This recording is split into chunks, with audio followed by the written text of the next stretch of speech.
বাংলাদেশের তাওহীদি জনতা এবারে ঐক্যবদ্ধ হয়েছে। এরপরে যদি কাউকে বিচ্ছিন্ন করার চেষ্টা করা হয়, কাউকে জঙ্গিবাদী বলা হয়, তাওহীদি জনতারা মোকাবেলা করার জন্য মাঠে দিতে দেওয়া হবে না। আমি আমার তাওহীদি জনতাকে জিজ্ঞেস করতে চাই, বাংলার জমিনে তাওহীদি রাজ কায়েমের জন্য যদি বুকের তাজা রক্ত রাজপথে ভিড়তে হয়, তোমরা দুই ভাবি ইনশাআল্লাহ। জঙ্গিরা ডুবে দিন শেষ, খুনি হাসিনার দিন শেষ। আহমদুল হক সাহেবকে দিয়েছিল পুলিশ হত্যা মামলা। এদেশের কোরআনের পাখি বলা হয় যাকে আল্লামা সাঈদী সাহেবকে বলা হয়েছিল রাজাকা। তিনি জেলখানাতেই শেষ নিঃশ্বাস ত্যাগ করেছেন। ভাইরা আমার, এদেশের যারা কোরআনের কথা বলে, হাদিসের কথা বলে, যুবকদের মধ্যে যারা ইসলামের চেতনা তৈরি করার সক্ষমতা রাখে, এদের সবচেয়ে বড় শত্রু হচ্ছে সেই সমস্ত রামায়িকরা। এরা আলেমদেরকে বরদাস্ত করতে পারে না। এই কারণে মনে রাখতে হবে, এক এক করে ওলামায়ে কেরামদেরকে বিভক্ত করার চেষ্টা করেছে, এখনো করা হচ্ছে। সেজন্য আমাদের স্পষ্ট বক্তব্য, এখন থেকে আমাদের মধ্যে কোন বিভক্তি নেই। আমি একটু শুনেছি আমার পূর্বে আল্লামা হারুন ইসলাম সাহেব বলছিলেন শত্রু চিনতে হবে, এটা খুব গুরুত্বপূর্ণ বিষয়। কোন আল্লাহকে জিজ্ঞেস করা হয়েছিল আপনি এই স্তরে কিভাবে উপনীত হলেন, তিনি বললেন আমি দেখলাম দুনিয়াতে এমন কোন লোক নেই যার কোন বন্ধু নেই। সবার বন্ধু আছে, আমারও কেউ বন্ধু আছে, কিন্তু আমার বন্ধু কে আসলে? দুনিয়াতে কেউ স্থায়ী বন্ধু নয়। সব সমস্যার সমাধান দিতে পারে আমি কোরআনের কাছে জিজ্ঞেস করলাম আমার বন্ধুকে। কোরআন আমাকে জানিয়ে দিল আল্লাহু ওয়ালিয়্যুল্লাযীনা আমানু, মুমিনদের বন্ধু হচ্ছেন কে? এবারে আমি চিন্তা করলাম দুনিয়ায় এমন কোন মানুষ নেই যার কোন শত্রু নেই।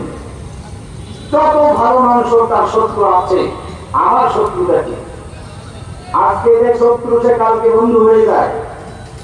এই জন্য আমি আমার কোরআনকে জিজ্ঞেস করলাম, কোরআন তুমি বলে দাও আমার শত্রুকে। কোরআন বলতে ইন্না শাইতানা লিল ইনসানি আদুউম মুবিন,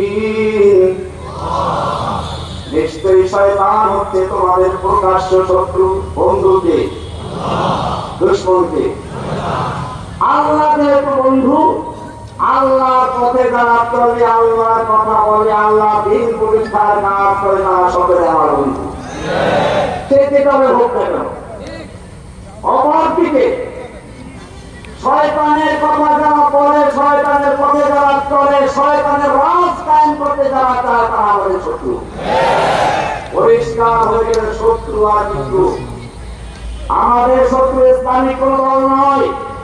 আমাদের এখন মিশন হচ্ছে একটাই, আমরা এখন বিজয় লাভ করি নাই। মনে রাখতে হবে, একটা সাময়িক বিজয় বাংলাদেশে এসেছে। যতক্ষণ পর্যন্ত এই বাংলার জমিনে আল্লাহর কোরআনের রাজ কায়েম না হবে, ততক্ষণ পর্যন্ত মুসলিমদের বিজয় আসতে পারে না।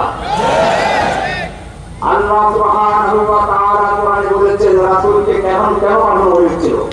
ওয়াল্লাযী আরসালা রাসূলাহু বিল হুদা ওয়া দীনিল হক।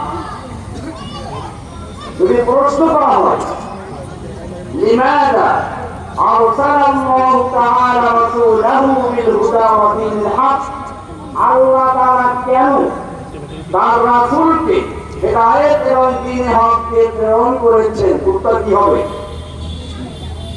কোরআনে স্পষ্ট আয়াত, লিইয়ুযহিরাহু আলা দ্বীনি কুল্লিহি, অন্য সব দ্বীনের বাতিলের উপরে আল্লাহ তাআলা দ্বীনে হককে বিজয়ী করার জন্য। সব দ্বীনের বাতিলের উপরে আল্লাহ দ্বীনে হককে বিজয়ী করার জন্য আল্লাহ তাআলা রাসূলকে পাঠিয়েছেন। আমাদের দেশে ইসলাম কি বিজয়ী আছে না পরাজিত? কোরআনরা কি আদালত করে, সংসদ করে, ব্যাংক করে, ব্যবসা বাণিজ্য করে? তাহলে বুঝতে হবে ইসলাম এখন বিজয়ী হয় নাই। আমাদের এখন কাজ কি? ইসলামকে বিজয়ী করা। ইসলামকে বিজয়ী করতে গেলে আমাদের ঐক্যবদ্ধ হতে হবে। আপনারা জানেন কোরআনে স্পষ্ট আয়াত আছে, কোরআন আল্লাহ রাব্বুল আলামিন সূরা আলে ইমরানে 103 নম্বরে বলেছেন, ওয়াতাসিমু বিহাবলিল্লাহি জামিআ, তোমরা আল্লাহর ঐক্যকে ঐক্যবদ্ধভাবে ধারণ করো, ওয়ালা তাফাররাকু, বিচ্ছিন্ন হয়ো না। আমাদের বিচ্ছিন্ন হওয়ার সুযোগ নেই। এরপরে কোরআনে সূরা আনফালে 43 নম্বরে বলা হয়েছে, ওয়ালা তানাযাউ, তোমরা পরস্পরে ঝগড়ায় লিপ্ত হয়ো না, ফাতাফশালু, তোমরা হীনমন্য হয়ে যাবে, ওয়াতাযহাবা রিহুকুম, তোমাদের প্রভাব, শত্রুদের মনের ভিতরে তোমাদের প্রভাবটা নষ্ট হয়ে যাবে। আপনারা দেখেছেন